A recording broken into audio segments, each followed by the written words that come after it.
did it. I think this is pretty good. We're here. All right. It's on. If you go to the link, if you go to, actually, don't touch anything. Never mind. Fuck it. Yeah, You let can me see not yourself. touch anything. Okay, I have you as Obama impressionist. I wrote your name as Michael Brooks, and under it, I wrote Obama impressionist. Is that fine, or do you want to change that to something else? You know, I just think it's so unprofessional that no, dude, that's great. That's all Okay, good. perfect. Yeah. All right, so before we get started, for those of you who don't know, we have the man, the myth, the legend, Michael Brooks in the house right now. He's the host of the Michael Brooks Show, and also the co-host on the Majority Report. Would you consider yourself a foreign policy wonk and like leftist representation on the cuck centrist Majority Report show? Given the delicate balance necessary. I'm a foreign policy analyst and beachhead for socialist politics on the Nebbish Cuck Report. Okay, all right, perfect. That's exactly right. I also just want to say real quick, I do also co-host Woke Bros with my brother Big Waz, which people could find on the Black Opinions Matter feed on iTunes. That is a really good podcast. That's a little bit more like, it's politics, but like culture and sports and stuff and music. And he's going to be at the live show in LA, April 20th, along with the great Anna Kasparian and the great Nando Vila. So my plugs are done. Oh, cool. Really cool that you had Anna Kasparian and Nando on the show, but don't ask me to come on the live show. It's fine. Am I This is the first time we're ever talking, but this is the beginning of a great bromance. You know that. Yes, I know. We both have our hairlines are both a little scuffed, you know, and our opinions are very similar to one another. So, you know, I love leftist circle jerks. So that's why I'm very excited to have you on, even though I disagree with like everyone on the left for the most part, except for a lot of your takes. So, you know, I'm very excited. You were probably the most requested person after the fallout with Kyle Kalinske. Hey, what happened with Kyle Kalinske? It's not a real fallout, but we had him on after his fans asked me like a gajillion times to come on the show. Right. I finally got him after begging him for months. He came on the show finally. And then we had like a brief debate about anti-fascism and freedom of speech. And it got like kind of uncomfortable. So. Oh, word. And ever since then, he just hasn't been responding to my DMs. Oh shit. Hopefully. Well, I'll get into my Obama mode, and I'll broker a peace between you guys. I mean, it's fine. I think he's probably really busy. Anyway, but you know, I'm very excited to have you on. We're gonna talk about a bunch of stuff. Starting with, I hope you're comfortable. If you're not, if you don't want to talk about a particular subject or anything like that, if you're like, dude, oh, well, I'm not like super well equipped. Let's go. Okay. I'm good to go. All right. So right off the bat, I was originally going to talk about how Jesse Smollett is innocent, and we're really excited that the criminal justice system is working perfectly. And then maybe we could talk about, off of that, maybe we could perhaps talk about the Russia investigation, because I saw your interview with Matt Taibbi, and you are one of the few leftists who, alongside with myself, have been looking at it fairly critically. And you guys at the Majority Report were also criticizing the liberal fascination with Russiagate and you know, the Mueller investigation, and they assumed that like a fucking you know, a conservative government G-man was going to go out and actually save our republic or something. It was just like a very weird fantasy that I never quite understood. Right. You know, it's very ahistorical perspective, but in any case, I just wanted to hear what your thoughts are briefly so that people here know. On Jesse Smollett? Jesse Smollett, yeah. Jesse Smollett and how he's innocent. And how Trump is also innocent. Is a good case study in read a fucking article before you tweet about it. That's all I'll say. Because I'm not, obviously there's an increase, in fact, in hate crimes in this country. But if you read that shit and you're like, wait, it was below freezing in Chicago and these guys were carrying bleach and a MAGA hat, like what?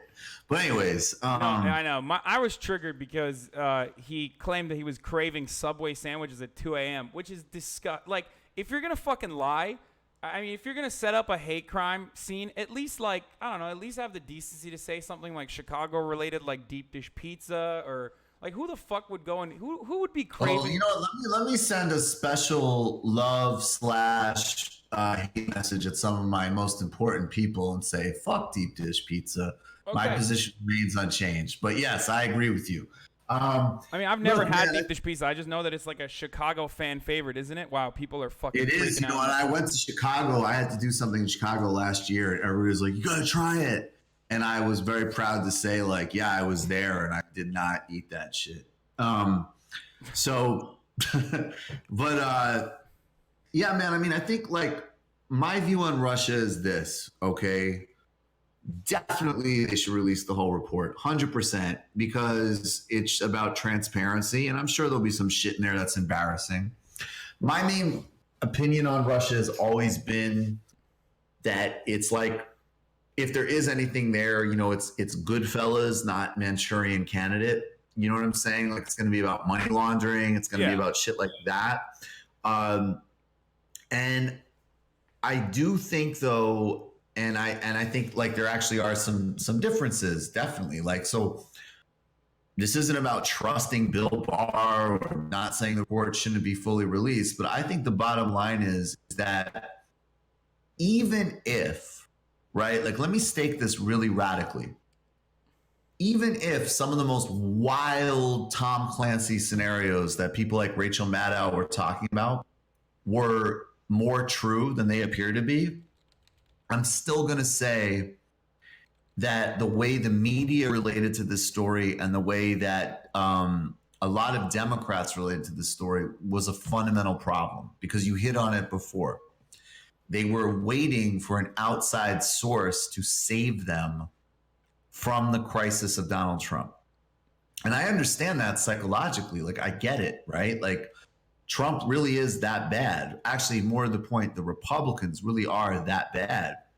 But this whole fixation on, you know, this is the subversion and this guy's going to come in and save us and the secret stories and all this shit, that took us away from what, you know, name the conversation you want to have: capitalism, race, inequality, you know, diminished opportunities, xenophobia, whatever, that led historically to this. Clawing its way to institutional power despite being in the minority and in the most undemocratic fashion possible.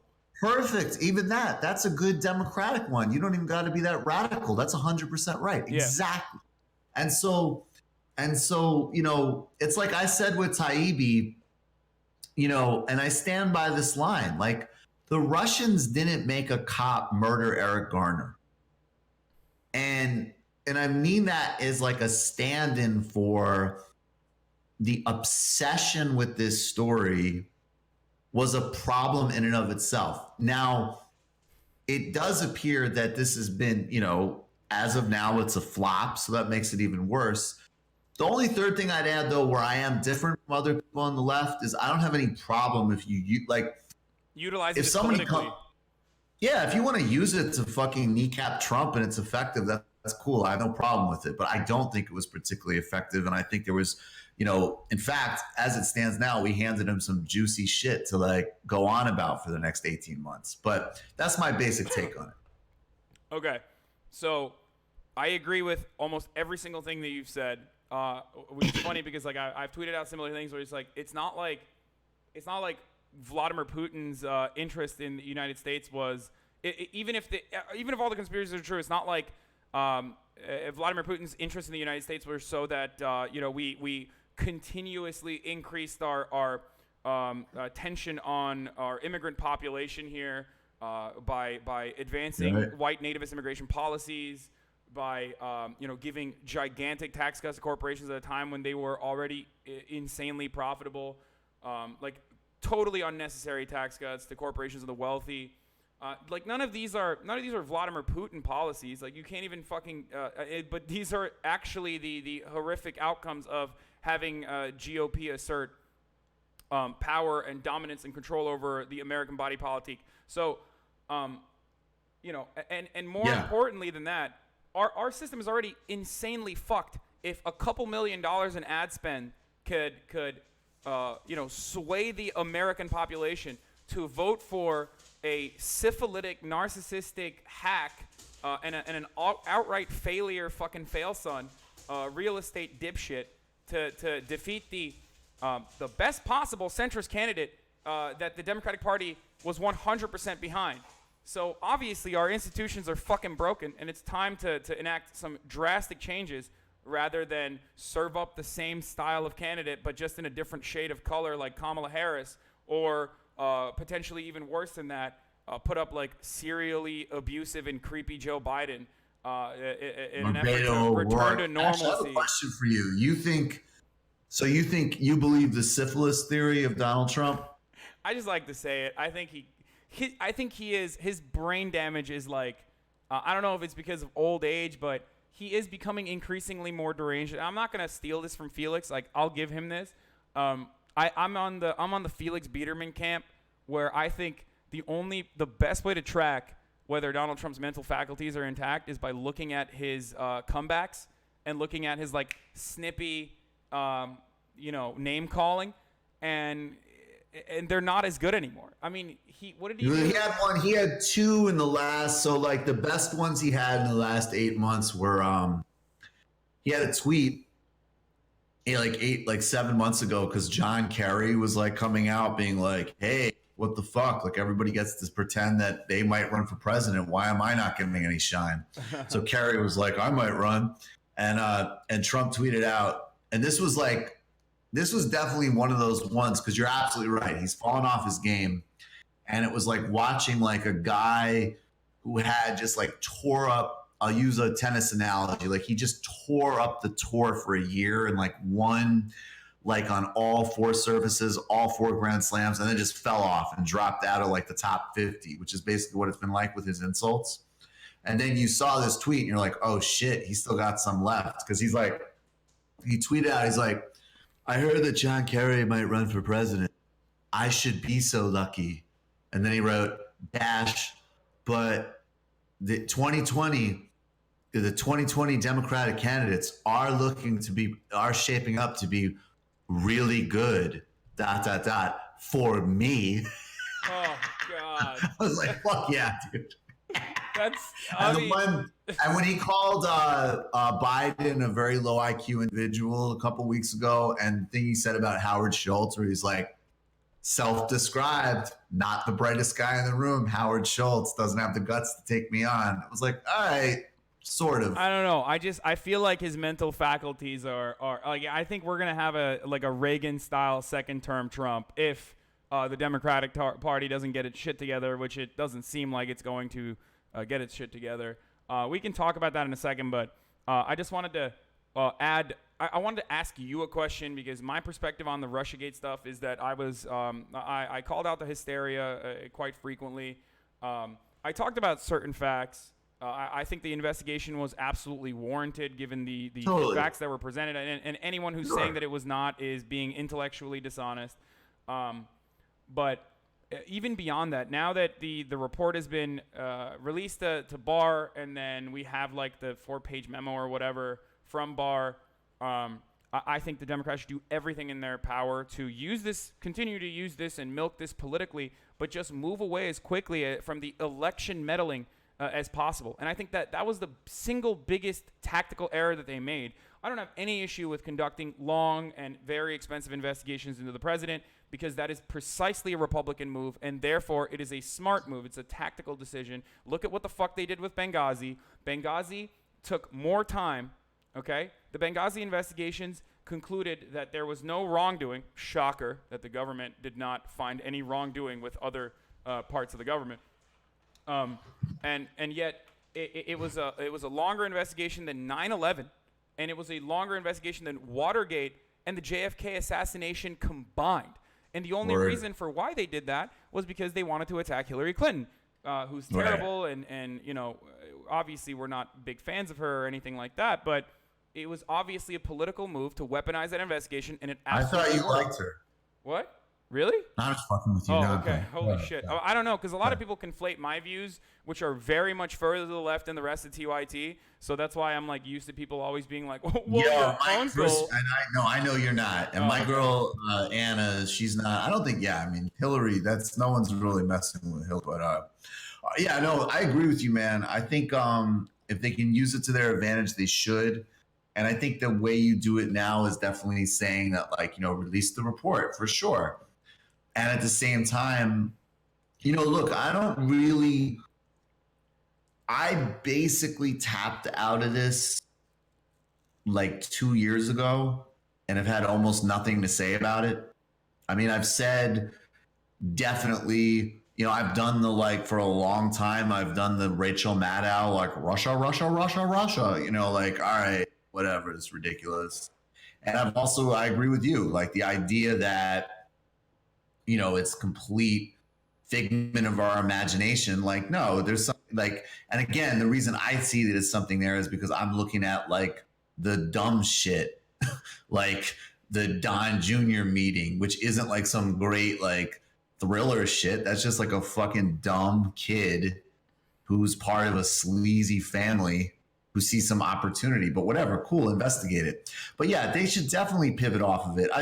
But there are additional, like, not to be, as someone who was anti-Russia, I have now turned, I've almost flipped the script on this, and now, unlike the rest of the left, I feel like we should be fucking pushing for more transparency, and then beyond that, we should continue to weaponize the results of this investigation, never concede to these fucking dipshits, but then also use specific things that came out of that investigation that maybe were not related to that incredibly narrow focus of, oh, did Russia collude with the Trump campaign?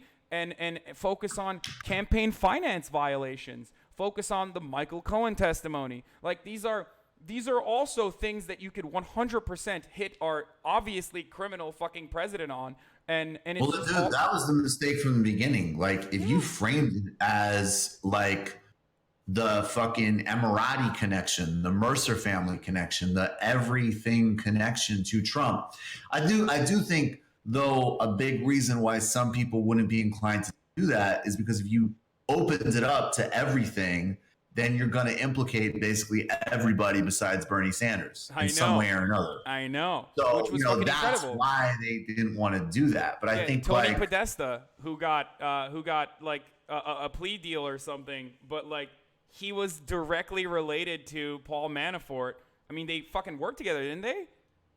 Even Bernie Sanders. And on all sorts of like that shit. Like, the only difference is because like Trump is surrounded by and is like a fucking Sopranos supporting cast dude, but every single like DC culture and politics, it's like you can show up with a bag of cash and there is a legal way for you to, even Manafort's a good example of that, right? Like, tons of consultants work for foreign dictatorships and corporations and and oligarchs, all of that.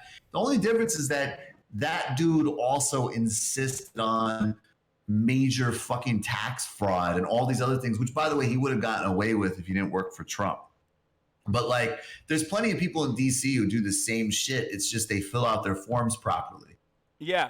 No, yeah, there is. It's kind of like the college administration scandal, where it's like, if you pay $2 million, if you pay fucking $75 million, or if you pay $2.5 million to Harvard, your dipshit son is absolutely gonna fucking get in, and that is a very legal and above board way of making sure you spear dick your fail son into one of the top institutions in this country. But if you try to use a back channel and you spend $500,000 and you don't have any other way to get a legacy admission going, then you're fucked. Then they'll conduct like a fake investigation and obliterate like a small percentage of the petite bourgeoisie so that they can make it seem as though they're doing something and that this process is totally legal. And it's crazy. Very legal, very cool. Yeah. So so all of that's totally bullshit. But yeah, I'm just very much in favor of continuing, not the Russiagate hysteria, because that was dumb as fuck, because that was more so to absolve the Democratic Party of any sort of guilt and to absolve Hillary Right. Clinton of any sort of fucking personal guilt, even though they failed at every level because they couldn't even defeat the most, the most defeatable fucking candidate. That's why they focused on election meddling rather than. Yeah, but of course I'm with you. Like, go after this motherfucker on everything. I mean, that was part of the reason that it started to annoy me, was also because it's like, you're leaving all this shit on the table. So yeah, I'm with, of course, definitely. Yeah. Definitely. All right. So now that we're done, now that we've heard your take, do you have anything else to say about the Russiagate stuff? Or because I'm also kind of pissed off at like all the leftists that I look up to, and some that I look down at, or some who fucking consider themselves leftists who are definitely not, and maybe more Nazball, running around and like, gloating about how right they were. And what, like, exonerating Trump, the most criminal fucking president? You know what I mean? Or maybe not as bad as like George W. Bush, but still like very. It's really bad. I mean, look, I think you got to figure out how to. Look, people can do what they want, and they can dunk and spike the football and every other sports metaphor right now, whatever. To me, that's like.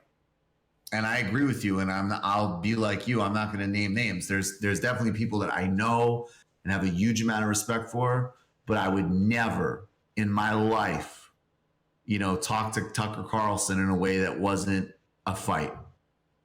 Right? Period. So yeah, I agree with you. Yeah. And I think going on Tucker Carlson's show is one think, thing, and reaching out to their audience is one thing. But going on Tucker Carlson's show exclusively to shit on the left and therefore legitimize his perspective is entirely different. And look, I think you can go on his show. I think even you can go on his show, like, you know what? I'll even say like a guy like Mark Blythe who goes on his show and just like talks about macroeconomic issues and gives a left perspective. I think that's cool. Yeah. But I think that if you're going to go out, and to be fair, like sometimes they do push back against Fox, but like the bottom line is that Tucker Carlson is state television functionally and definitely a crypto fascist, and that's a political opponent. Period. On the other hand, and the only other thing I'd say about this, and I want to be really clear because I don't mean some like nerdy like. You got to let the facts take you where they take you. I mean, everybody knows my work, knows that is not how I think about things. I am power and value driven, and facts are important, but not like, they're never going to tell you how things should be or how they can be, right? Or how they should be, rather. But I will say this, like, there are people definitely on both sides of that Russia story. And I think, definitely I do think people like, if I have to fucking lay my marker down, I think Matt Taibbi is a lot more correct than a Rachel Maddow, right? No doubt. No. We have no issues. Even Michael Treacy is more correct than Rachel Maddow. Definitely, as of now, he is, without a doubt. Yeah. That's objectively true. But yeah, I would 100%. say that anytime you're in a position, whatever and there were a lot of people like this on both sides of the equation. Now, I think people who are skeptical had more justification. They've definitely been more validated. But I think if you're in a position where, like, I was in a position where and you were in a position where if that report dropped, and even if the most wild shit happens that like we knew wouldn't happen, like Trump got indicted or whatever, we could be like, fuck, cool, that's great, fuck Trump. I mean, I didn't actually expect that, to be honest, but awesome, glad to be kind of proven wrong, whatever. But when you have people who either now, because it's not looking good for that narrative, and now it's like, release the full report, which I agree with, and I think the full report won't be good for Trump. There's a reason Republicans are hiding it. At the same time, I doubt it's going to radically alter the narrative. And frankly, if they release the full report, then it's going to be, I need to see all the source material. You know what I mean? It's just going to be ongoing because they can't take an L, and there is an L to take. And then conversely, there were people who definitely on the other side of the equation, if that report came out and went the other way, they would have to create a whole other narrative to not accept that. So I just think it's really good with things like this. Like, be a little fucking agnostic. Like, have an analysis, look at the politics of it. I could tell you that MSNBC's relationship to this story was ridiculous, even if Jared Kushner got indicted, right? Yeah. But if you have like a position where you're just staking a lane on something that's so, pretty cut and dry, you'll end up getting fucked. And it's not a good way to do analysis. That's the last thing I have to say about it. All right. Well, all right. So this is the moment. This is my gotcha moment. Now that we're done with that part of the foreign policy, why do you hate Jewish people and the totally democratic state of Israel that is not a violent ethno state led by the increasingly more militant Bibi Netanyahu? Sorry, I meant that as a question. Like, Bibi Netanyahu has done nothing wrong, just like Jussie Smollett and Donald Trump. So let's see that's a great question, Hasan. Thank you. Why do I hate Jews? Have you ever spent time in Israel? No, I have not. I'm Turkish Muslim. Yeah, I actually studied in Turkey. No, man. I mean, honestly, like Israel was never that really of a complicated. To be honest with you, like I do have, Jewish background in one half of my family, and it actually, I don't talk about this when I'm on TV or something because I actually don't like. I have a critique of identity politics when it's used to evade talking about it as an example, a nation state that does things that aren't acceptable. And that's the point. Everybody should be able to talk about it clearly and forcefully. But, it is important to me identity-wise, personally and familially and culturally, even in some ways, and maybe even some ways spiritually. But the bottom line is like, I grew up with a certain set of political values, man. Like, I think I think the base of my politics, people get into all these rabbit holes, and I'm definitely a socialist. But if I was to say super simple, ever since I was like a kid and got tapped into these things and through a combination of my own life experience of dealing with things like poverty and also the books I read, the people I was around, the, events I was exposed to, it was, I really fucking don't like racism on a super basic level. I'm not talking like super woke, whatever. Just the idea that you would design any system where one group of people, because of a trait, is fundamentally subjugated is disgusting. And I don't, again, I don't think that should be a fucking special position for anybody to hold. That should be obvious, but it isn't. And I'm also, opposed. I want economic justice for everybody. Justice is fake if it doesn't include economic justice. And so when I first started getting aware of Israel and Palestine, it's like, I'm fascinated by the politics of the region, how complicated it is. Even I like the power games. I like the different dynamics of it. And I've spent some time there, including briefly in Palestine and in Israel. But, the bottom line is you cannot ask somebody like me who has the values I have to support that state as it is now. And in fact, anytime somebody who is a fellow liberal or a leftist, not a fellow liberal, whatever, a leftist, but even liberals who profess, they're very opposed to racism in the United States. They're very hip on various types of like rights lingo and this and that. And then all of a sudden in Israel, it's a big exception. And to me, it's not, and it never has been. And they have to explain to me, they have to tell me why Israel is a special case for them, because it's not a special case for me. Same values that guide my politics everywhere are applied to that stretch of desert and lands in that part of the world. And, that's it. I'm afraid I had to report you to the ADL for spreading anti-Semitism. I'm sorry. No I had doubt. to do it. I had to be consistent. I'm shocked that I haven't been reported to the ADL thus far.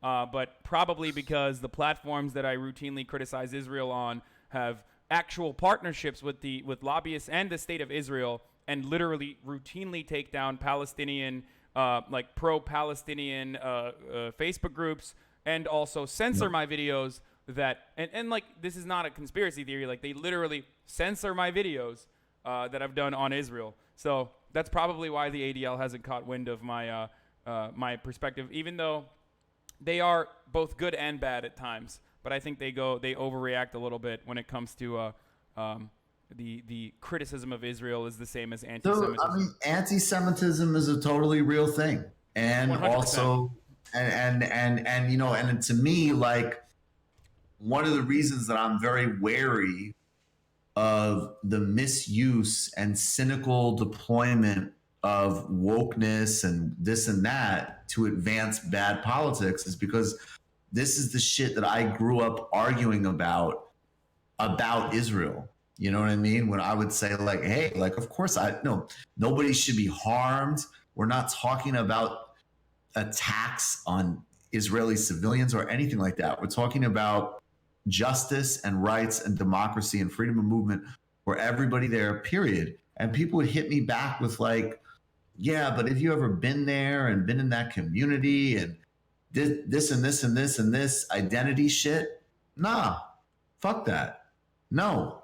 And, you know, it's a problem. But, like, I will say this. I have no idea why, but they're booking me on Israeli satellite TV, and I don't censor myself. So it is what it is. Yeah, I've seen the debates you've had on I-24, right? Isn't that what it is? What the channel is? Yeah. Yeah. They actually. I say more wild stuff on there than I've ever said on, like, Al Jazeera or French TV or whatever. Yeah. Well, I think, like, in a very weird way, and I don't know enough about Israeli media to back this up, but in a very weird way, it's almost like it's more difficult to bring about or to deliver any sort of structural criticism towards Israel, any sort of meaningful structural criticism towards Israel in the United States media landscape than it is anywhere else in the world, including like Israeli media. That's definitely mostly true for sure. And even now it's changing because the other dynamic that's happening in Israel right now is that Netanyahu, like, it's totally true that Israel's both like an occupying force and an apartheid state objectively, and also that within 67 borders, it's a pretty developed state in a lot of ways. Now, there's all sorts of problems, and there is definitely not full equal rights for Arab Israelis, but I'm talking like on the level of like, it has been a place where, like, you know, former prime minister goes to jail, like elections are what, like there's a ton of corruption, there's a ton of whatever, but it is a place where, like you're saying, there you could say what you want. That has been increasingly under assault in the last several years, particularly. And Netanyahu's corruption scandal and indictments, it's not just money shit. It's actually extorting good press coverage. So that's under threat in Israel. But historically, yeah, man, you could read like Gideon Levy, who granted has to travel with the security team and faces a ton of death threats, but he's a columnist for Haaretz, and he's like more clear, more sharp, and less equivocating about what Israel does to the Palestinians than anybody in, I mean, certainly any mainstream American media. And also, you know, politicians in Israel who are, you know, not the same as like Gideon Levy's a heroic, like truth teller type of journalist, but like prime ministers like Ehud Olmert and Ehud Barak, they themselves used the word apartheid. They said it. So definitely the conversation there, at least until recently, I mean, now it's getting, I mean, if you're even like an Israeli liberal now, let alone if you're part of like the actual left and peace movement, it's a pretty bad time for you to be there. I think Israel in some ways, like, it always was what it was. But if you look at this current wave of Netanyahu going back to like 2008, he in some ways is the precursor to all this shit that we're seeing with the new far right and Trump and Orban and Britain and all of these places. That a lot of this, and you know, you could add Putin and Bolsonaro and Modi and all of that, but a lot of it was a lot of the template in some ways was set in Netanyahu's Israel. Yeah. I remember you said something about 70% of U.S. Jews are against the apartheid state. I believe you used that statistic.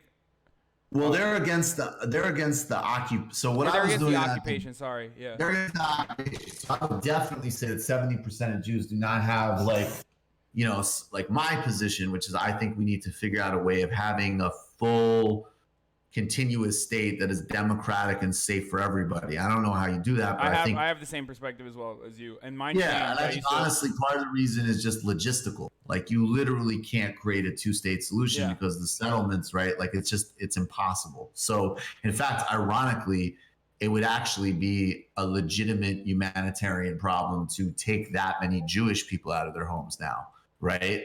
So you need a full. That's my view. I mean, settler terrorists who have settled in. Well, that's absolutely. But there's also definitely people who, got cheap homes and whatever. And, the bottom line is like, yes, if they can't live democratically and cooperatively with Palestinians, then that's too bad for them. But they're not, like they're people that you can't just like bulldoze their houses either. So like you got to stop all of that and create a safe democracy for every single person there. But so what was happening in that debate was I wouldn't say most American Jewish voters have my view on it, but a lot of them, a majority of them definitely don't have the AIPAC view on it.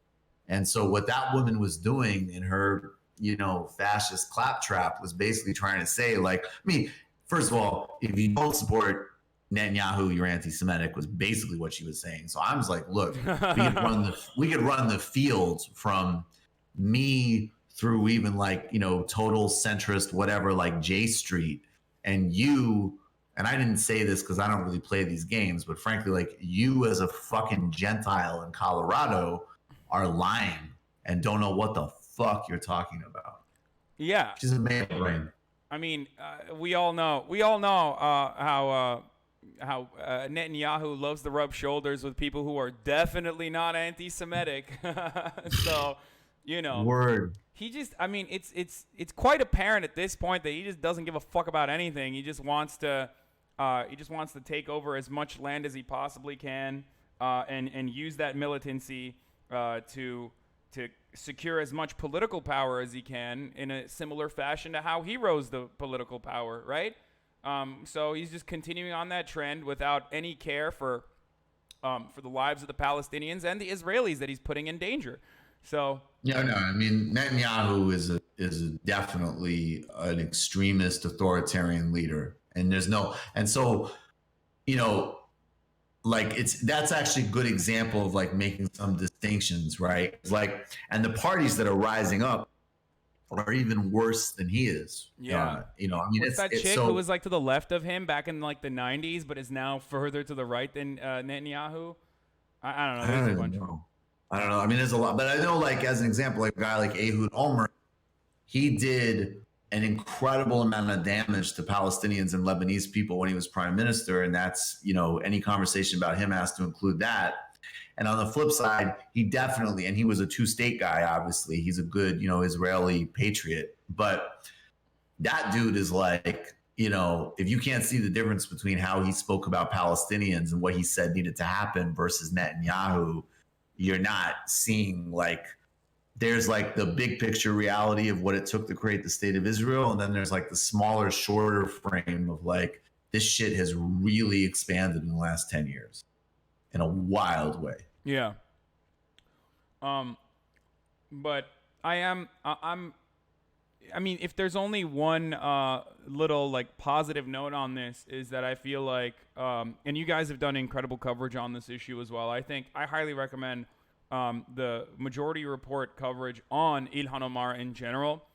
The fact that progressive media is gaining momentum outside of the mainstream media circles, and TMBS coverage. TMBS coverage.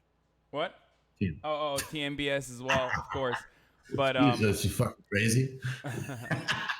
But no, I loved the perspective that both you and Sam had on on Ilhan Omar, and I mean it's when I say it's one thing because people immediately in an almost similar fashion to Ilhan Omar can be like, oh, a fucking Turkish Muslim guy, of course he's being anti-Semitic, being even of like remotely Muslim descent, even if you're like culturally Muslim, means that you're probably anti-Semitic, which is an Islamophobic trope, right? So when it's Jewish people that are talking about it, it holds a different kind of weight. I know that's id Paul, but what are you gonna fucking do? Okay, you gotta fight fire with fire. So no, I agree. I agree with you. Look, it's a dialectic, but I think at some point, I want to create room for, like, as a good example, like Ilhan Omar should be able to be at the front and center of this issue, even as like a non-Jewish person. But no doubt, I mean, yeah, man, I thought it was actually awesome the way, pretty much everybody in like the alternative zone had her back. And I mean, she's definitely my favorite member of Congress. Oh yeah, me too. Like 100%. She's fucking badass. She's amazing. I mean, she's just got so much courage, and like, yeah, she's fucking dope, man. She's the one for sure. Yeah. It is rather remarkable that the cowardly Democrats grow a spine when it comes to attacking one of their own. Technically, one of the most popular freshman Congress women in their freshman class. They're so quick to fucking drop her and go to AIPAC and suck up as best as they possibly can. It was just like, it was disgusting to see. It was disgusting. It was. No doubt. It's so fucking stupid politically. It's so fucking stupid in every capacity. It's disingenuous. It's dishonest. It's fucking disgusting. And the fact that they were using Islamophobic tropes to just like deflect any accurate structural criticism against the state of Israel, but more importantly than that, moneyed influence on U.S. legislation from a foreign power, like, that's insane. I think they've gotten to a point where it's so fucking far out there that that even like the average apolitical person is starting to realize, like, what the fuck? Like, okay, I don't even know if I like this Ilhan Omar person too much because she's wearing a hijab. She looks a little different than me. I'm a little afraid of Muslims, but it's not like she said anything that crazy. She just said, like, AIPAC, a lobbying group, has like muddied influence over legislation and legislators. Right. No, definitely no, man. It's objective. I mean, it's ridiculous. I mean, and again, like in a sane world, like, she put out a tweet in 2012, which she deleted, where it's like, oh, all right, yeah, that you shouldn't put it that way, right? I agree with you on that too. I think that was definitely bad. But the problem is, and so like, I have no problem having that. People are so fucking disgusting and dishonest that you can't.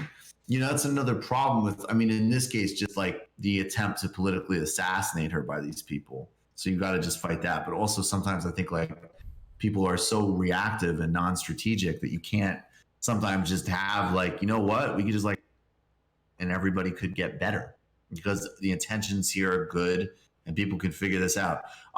Will you give me 1 second, man? I got to go pick something up at my.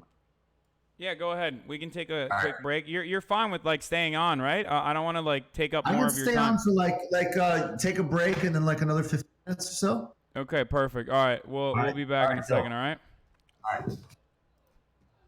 All right. So, why are you crying, you little psycho? Oh my God, Fish is going nuts, guys. All right.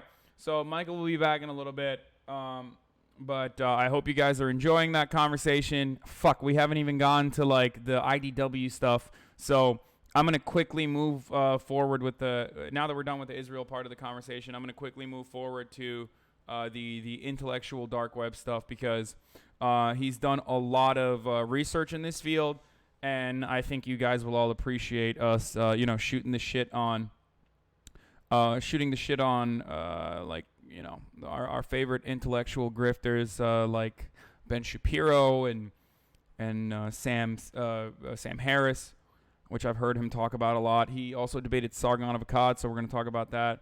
I'm not going to ask him about Article 13. I'm just trying to keep it in his ballpark of like things that he's interested in. Not asking about the train wrecks debate. Feels bad, man. Okay, everybody, suck my entire fucking cock, okay? If you want him to fucking go on the train wrecks debate, you can ask him personally. I asked Destiny before, okay? I'll ask him when he comes back. But stop fucking derailing the conversation with your dumbass chats, okay? Jesus Christ. Come on. Sorry, Michael. There's like 3,000 people in here, and all of them are just like being little babies nonstop, asking about dumb shit. All right, hold on. I'm back to you. Come on, guys. You can't do that when I'm. Yeah. Anyway, okay. All right, so we've talked about the Israeli-Palestinian conflict a little bit. We talked about anti-Semitism and like how it's used as a deflection. I want to move over to another thing that I really wanted to talk to you about. Two other subjects, if you have the time, okay? Yeah, like another 15 or so. Oh, just 15. He didn't say, okay, chat. He didn't say 50. He said 15, okay? 1-5. Oh, all right. So let's go for 20. Okay, we're very upset, but it's fine. We'll survive. All right. So sorry, guys. Okay, so let's move quickly to the intellectual dark web, an area that you and I share a lot of experience with. You probably have even more information than I do, and I would love to talk to you about that, like who your favorite grifters are and all that stuff, because you debated. We'll do more, man. We'll do more. It's fun. And then briefly talk about Lula as well in Brazil. You got it. Do you have the Lula Livre, man? Yeah, I mean, I'm not super familiar with what has gone on in Brazil, so I definitely want to get to that because I know that this is like your foreign policy is like something that you certainly excel in. And fuck, I want to talk to you about Turkey too. God damn it. All right, we'll talk about Turkey later. Fuck it. Anyway, but yeah, intellectual dark web grifters. Okay. Yeah. So what's up? Let's talk about it. So you wrote a book. I'm writing. I'm like finishing it up now. It's gonna be out, I think, like, but yeah, I'm in the middle of it. Yep. Okay, you want to give us like maybe you want to tease us a little bit? Yeah. So I'm publishing it with Zero Books, and basically what the book is sort of. I mean, what I'm honestly trying to figure out is, on one hand, like, you know, I tee off on people, and these guys are assholes, and it's funny, and, you know, like, the book is definitely going to have some of that for sure. But I'm also trying to like figure out, you know, how to deal with these people, because I do think that they still have a pretty outsized and mostly really negative influence, you know, particularly in the spaces we're in. You know what I'm saying? Like, when I go out with normal people and they ask me, like, even like, hey, what are you writing a book on? If I say like the IDW, they don't know what the fuck I'm talking about, which is great. But if you say Ben Shapiro, they might know Ben Shapiro, they might know Sam Harris, they might know Jordan Peterson, but the way I've been framing, like, basically, here's what I think it is. The way if we broke the right up into like a couple of different quadrants, right? So there's one part of the right is basically overtly alt-right, identitarian, whatever. That group is very terrifying. It's very powerful right now, and it's definitely connected to the IDW, but it's not exactly the same thing, right? Although the IDW can definitely be a conduit to that. Then there's like your oligarch, you know, politics, where, you know, it's always going to have a lot of power just because there's money behind it, but there isn't that many like normal people that are going to get super stoked at the end of the day about like reading a Koch brothers book about why they shouldn't pay taxes. And then there's still like a segment of like religious people who are right wing. But I think what the IDW is, like, even if the IDW disappears, like as a marketing gimmick, the types of arguments they're making, that's going to be like the shit that you and I are going to argue our whole lifetime when we deal with people who are like on the right, but not like overtly not like saying that they're Richard Spencer, and not just a lobbyist for an oil company or someone who thinks the earth is flat, right? Like, this fourth category is going to be all the arguments you hear from these people are going to be in that. Self-proclaimed centrists who aren't like all the way over to crypto fascism, but exactly, and definitely not all the way over to fascism, but have a lot of perspectives that align almost perfectly. And the reason why I'm bringing this up is because this is somewhat relevant. Another person who recently wrote a book, Ben Shapiro, was very upset earlier today because The Economist called him a sage, but then also said that he had many. He definitely had a lot of admirers in the alt-right. And everyone was really fucking upset about it. A bunch of Quillette writers were like, oh my God, you guys make yourselves look so stupid when you call someone who's an Orthodox Jew an alt-right member. And like, we all know the way. No, you and I both know that because we are the intellectuals of the intellectual dark web. We know the distinction between the alt-right and the alt-light, as I like to call them, and as they like to call themselves. They all believe in the same fucking foundational principles. And correct me if I'm wrong, you're the expert on the subject, but from my perspective, it's like they hate multiculturalism, they hate diversity. Some members of the IDW won't broach that part completely, but like a lot of the alt-light members will openly say, like, you know, the great replacement is happening and we need to preserve the white birth rates and shit like that. I think definitely if you get like into the Dave Rubin, and it's, you know, Dave Rubin, like, I'm dealing with primarily Harris, Peterson, and Shapiro because, like, supposedly they're like the smart ones. And a guy like, and Dave Rubin is like the biggest conduit for that stuff, and you know he's obviously like a fucking moron. And I have to say, like, I'm not trying to create like any, like, I'm just being blunt. This is just me being totally open. You're completely correct. So I literally personally like Cenk. Like, I've done the show and met him, and he's a super nice guy. Wait, you're breaking up a little bit. Hold on. I legitimately would ask him. I would be like, dude. You broke up a little bit. Sorry. You met Dave Rubin. Oh, how am I now? Sorry. The last thing we heard from you before you broke up was I've personally met Cenk and I like him. He's a really nice guy. And then it got bogged. And then you cut the feed. Yeah. I was like, how dare you slander Cenk by saying Cenk by saying he's really nice. It's not even that much. I legit would be like, what did you see in Dave Rubin when you hired him? Because like that guy is a fucking idiot and he's not funny. Yeah, I've openly talked about this before. And it was like it was a real eye-opening moment for me, and the long leash I give people whom I perceive as like ideological allies, I absolutely am more skeptical of them and their intellect now because of Dave Rubin. Because at the time, did you ever meet? Did you hang out with Dave Rubin? Did you ever meet him? I know him personally. I've been to his house. I know him well as Anna does. I worked alongside of Dave Rubin. You know, dude, I think I got my timelines messed up because for some reason I thought you started a little later or something. No, I was at TYT. I was never on camera. I was doing ad sales at the time. So why? Like, okay, I'll get back to my book in a second, but like, seriously, what the fuck? Because I'm trying to say, like, I'll just put it on the table, man. Even if that guy had like nice politics, he'd obviously be a better person. But he's not funny. He's stupid. What's up? Why? It doesn't sound stupid when you're just repeating previously thought out talking points, and it's kind of easy to be, and just like it's probably kind of easy to be a conservative and be like a centrist conservative who's like a TV show host. Like he was built for that. Basically. He had the only genuine perspective that he had on any political issue that wasn't just like the routine liberal position was, Israel, which was he had a really violent and like anti-Arab attitude towards Palestinians, and that was really problematic.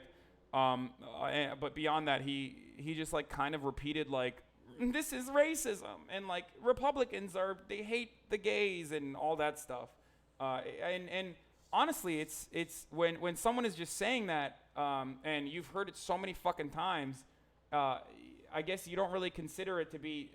I guess you don't really consider that person's intellect to be, like, I don't know. I guess you don't consider the person to be dumb because you agree with them. I'm not trying to be hard on anybody.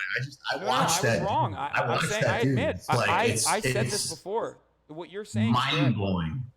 I said this before, where I was like, "What the fuck?" Wild watching just like his brain try to even like I played a clip on my show the other day of Dennis Prager insulting him to his face, essentially saying like, it's good that you're a gay token for us. And Dave Rubin is literally sitting there like, ooh, it doesn't sound right. Well, there's worse ones. If you've seen the Ben Shapiro clip, right, where he's like, "I will not bake you a cake." That one's like genuinely sad. Yeah, no, fuck him. Fuck that spineless piece of shit who is openly and deliberately platformed white supremacist, white nationalist routine. 100%. Fuck that spineless motherfucker. Okay. So I'm glad. I hope everyone spits on his face and talks shit directly to his face, and he has to just sit there and eat that fucking pile of shit for every day for the rest of his goddamn life, dude. Holy Why fuck. are you plagiarizing the last graph of the book?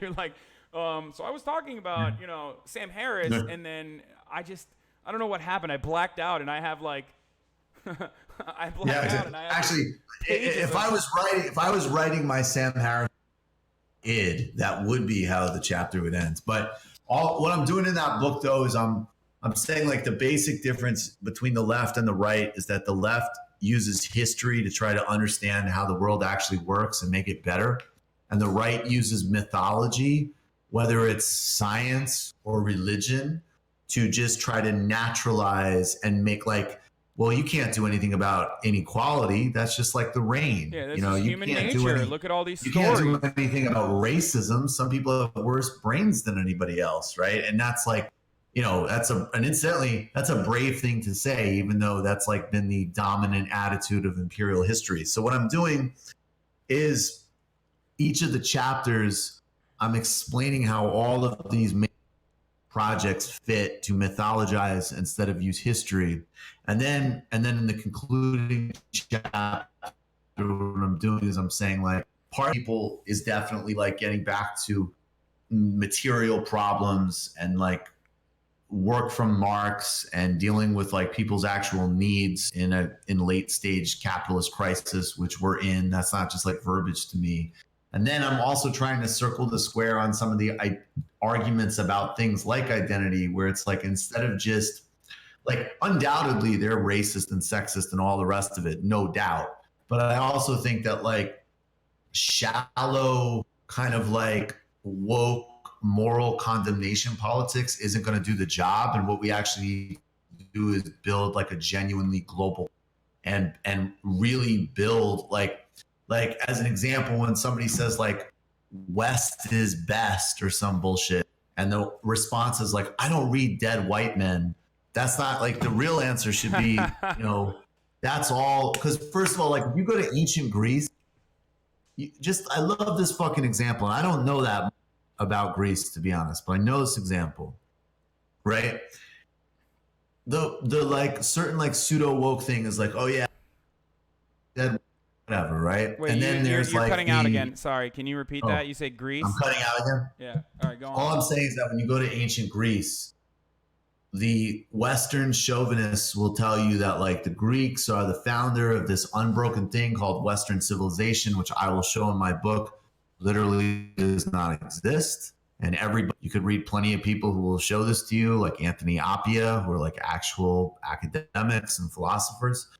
And then on the other hand, though, to say like, oh, well, like, I'm not going to read that because that is part of the West, in some ways is playing the same game. And the real actual answer that's interesting is like a lot of who we think of as like Greek philosophers and intellectuals were like actually African, and Greek civilization went into all these different geographies and zones that were not like Western, right? And so if we actually get into like really figuring out like just like the human project of trying to do better, it's literally a global thing. And so we need to build like a socialism that's rooted in global values, not just because we're like, oh, we're anti-racist or multicultural, whatever, but literally because we're reading and interacting with and building a culture that literally includes everybody at the root. And so that's kind of like the double answer to the IDW.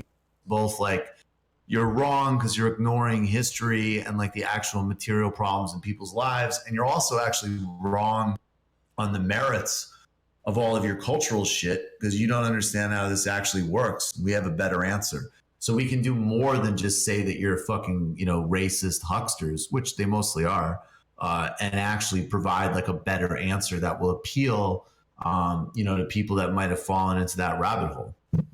I mean, even something from, I guess, from a time period that is closer to us than that, the like Islamic golden age gets whitewashed immediately. That's exactly right. And I like to talk about it in probably a little bit more militant terms than you do, where I say stuff like, well, while the white people were barely fucking wiping their asses and dying because rats coexisted alongside of them, like these Muslim motherfuckers were preserving all of the important texts and advancing arithmetic and medicine.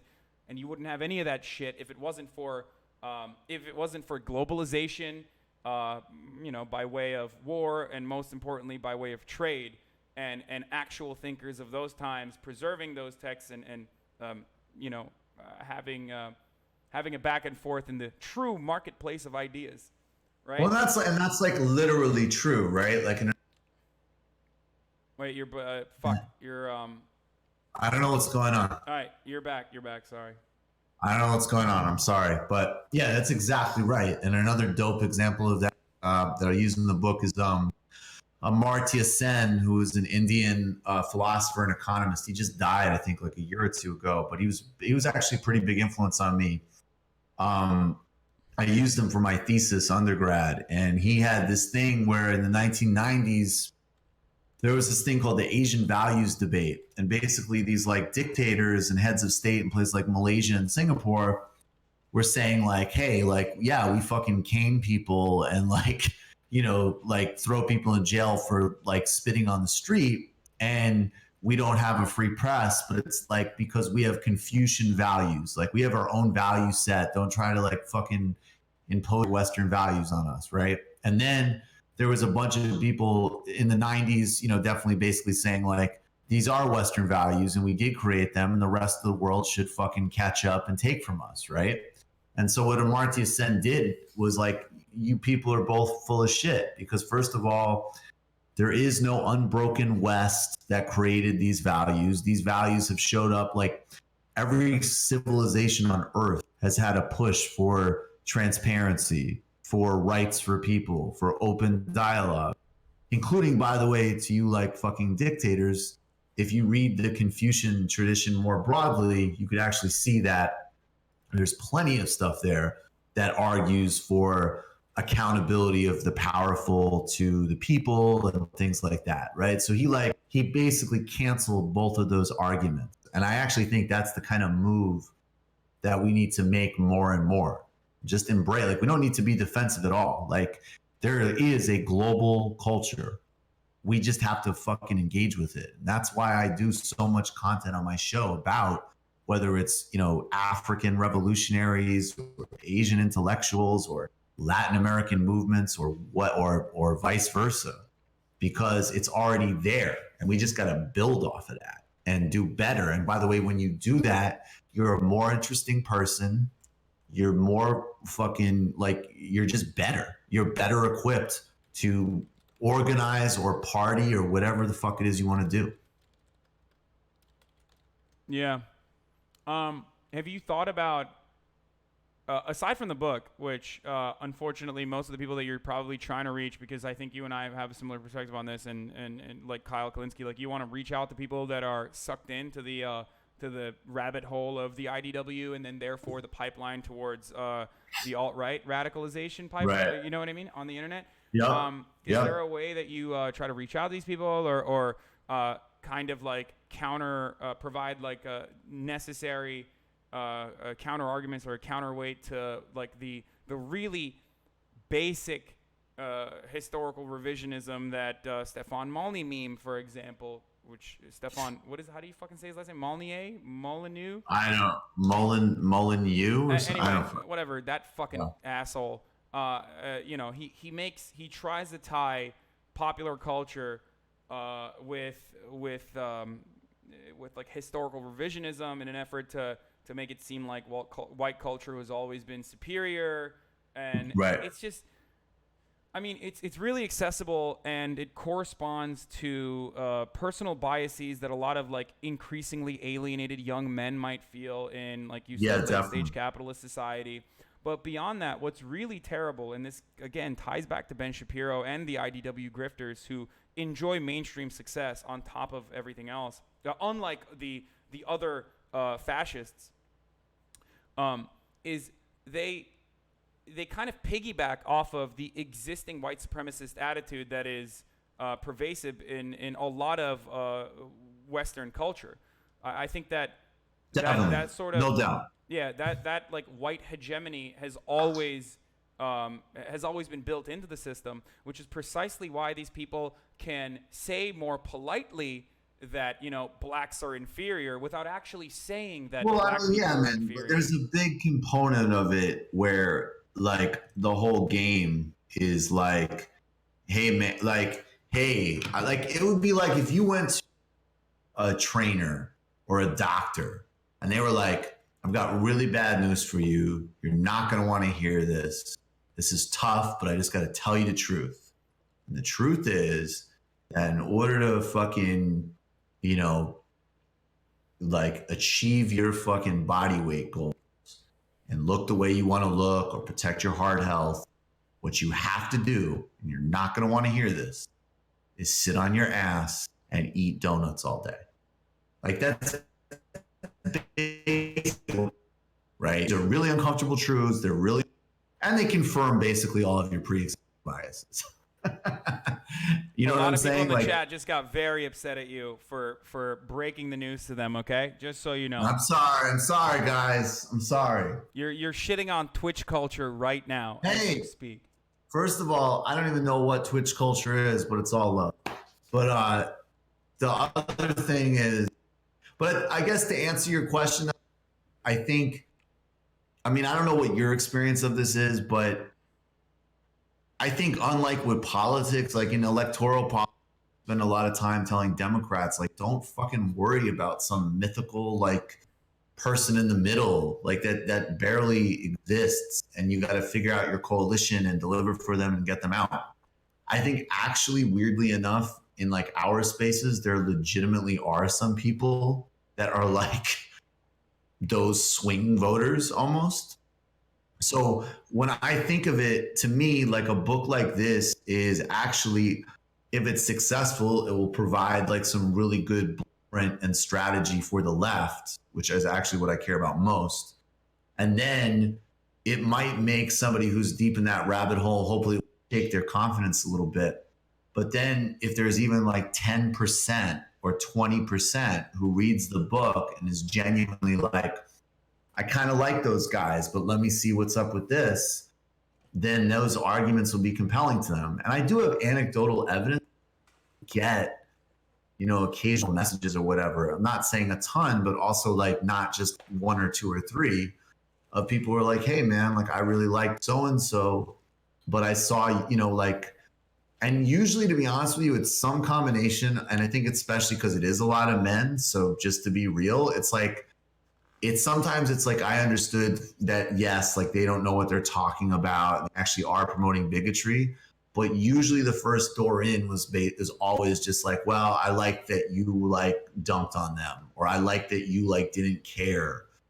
Like all stylistic stuff, basically.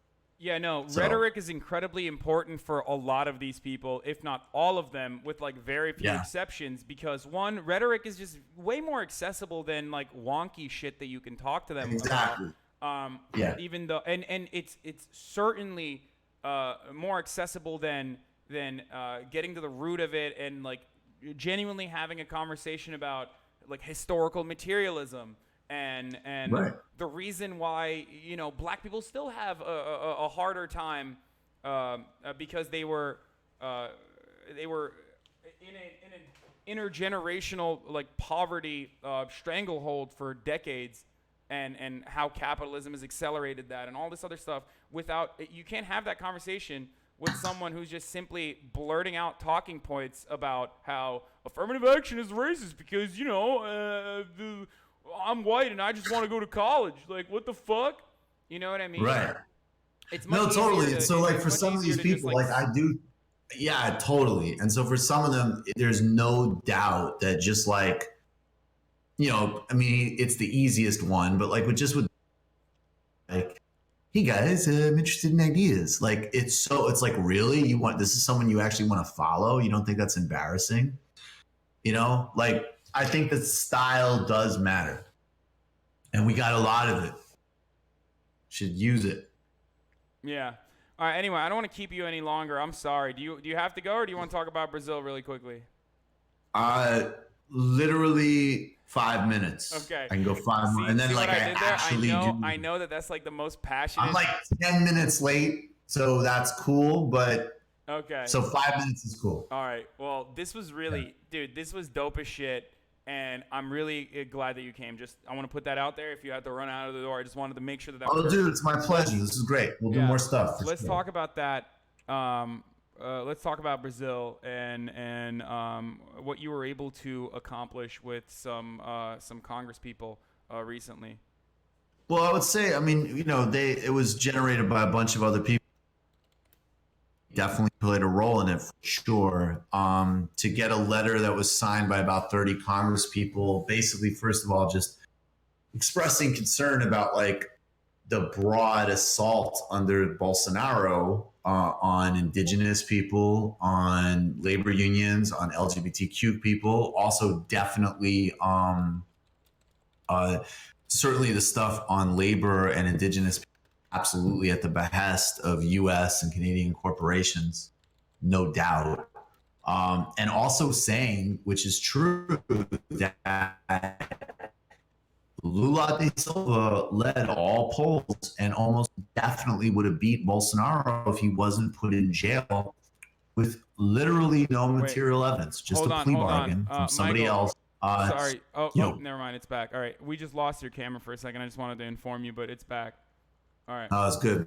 All right, so we can talk about it. We can talk about it more later, but I'll just say, like, I think basically, first of all, Brazil is the biggest country in Latin America. The United States obviously has supported any number of coups and regime changes in Latin America. Latin America is definitely going through its own economic crisis, and there's a huge return of the extreme right backed by the United States, which is going to have major implications for people across the board. And I think that this definitely starts actually under Obama in 2009. Obama administration, Hillary Clinton backed a coup in Honduras, which I think kind of actually set off this chain reaction. And, I talk about Lula a lot because he's definitely the world's most prominent political prisoner. And I just there's big differences, but on the other hand, like there's a lot of similarities.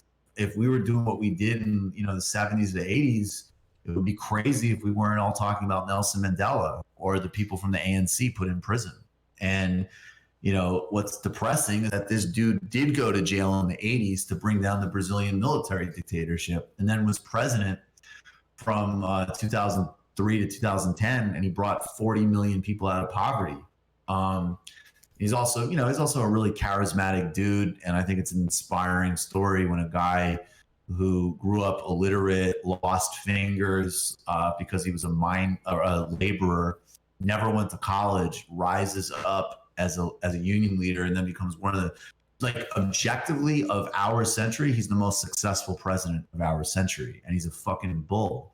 And the treatment of him is insanely corrupt and personally vindictive. And I don't think you could separate all the other things that have happened in Brazil, including like the assassination of Marielle Franco, which is another huge story, who was like a young Afro-Brazilian lesbian congresswoman who was assassinated by a paramilitary gang connected to the police because she was investigating police murders of Afro-Brazilians. And speaking on that, and the gang that killed her is like directly connected to the Bolsonaro family. And all of this is paved by putting Lula in jail as part of this huge corruption case that only touches people on the left, right? Like there's people with infinitely more evidence and way more serious allegations still running around Brazil. And Meanwhile, tied to in corruption in his- Venezuela as well, right? Like to the right wing or the more right wing leaning opposition in Venezuela is also. Well, Guaido went to Bolsonaro to get help, and let me tell you, you're going to if you are asking Bolsonaro for help now. And you're talking about privatizing your oil industry. It is what it is. And I have no problem with critiquing Maduro, but if people don't understand that they're trying to foment a coup and regime change in Venezuela, then you're really fucking naive. Yeah. And bottom line. But I think we all need to talk about Lula. And I think that, Bernie has a little bit. It's another reason why he's the best candidate by far. And I think, it matters for him. But it's also a symbol of a huge reversal that's happened in Latin America with U.S. backing. And, hopefully, if things change in the United States, we might be in a position to free the guy, which would be great for him, but also for Brazil, then for Brazil, the whole, Latin America, and then the world, arguably. So I just think we should all be on that. All right. Well, again, thank you so much for coming, dude. I'm so sorry to keep you over. No, dude, it's my pleasure. It's my absolute pleasure. This is fucking awesome. I want to have you on as much as you want to come on because I agree with most of if not all the things you say, and that's what I care about here. I'm just kidding. We debate dipshits. I debate dipshits all the time in here. Speaking of debates, one last thing. It's not a subject, but are you in contact with Destiny? Are you familiar with him at all? I believe that. I'm not. Yeah, I think he sent me a message on Twitter. We'll see. I'm open to it. He seems like a good. To be honest with you, I'm not. I'm a little bit more picky about who I want to debate now. To be blunt. Yeah. So, no, I completely understand. We can talk more about it off stream, but there's a lot of Destiny's. He's a good friend of mine, and we share an audience in some respects. So there's a lot of shitters in the chat right now who are literally losing their fucking absolute minds. Like, why haven't you asked about Destiny? Which is why I wanted to just briefly put that out there. Just heard about fucking Israel, modern politics, Lula. Destiny's a great guy, but come on, guys. Yeah, no, he's don't be so great. Destiny's great. He gets annoyed with his fucking dumbass fan base all the time. Don't worry, and I do too when they behave like little fucking children. But what are you gonna Jesus Christ. All right, man. Peace and love. Thanks, guys. All right. Thank you so much for coming. Looking forward to it, man. Dude, seriously, it's my pleasure. We'll do more. All right. All right, guys. That was a fucking enlightening and incredible conversation with Michael. Holy shit. What an awesome dude.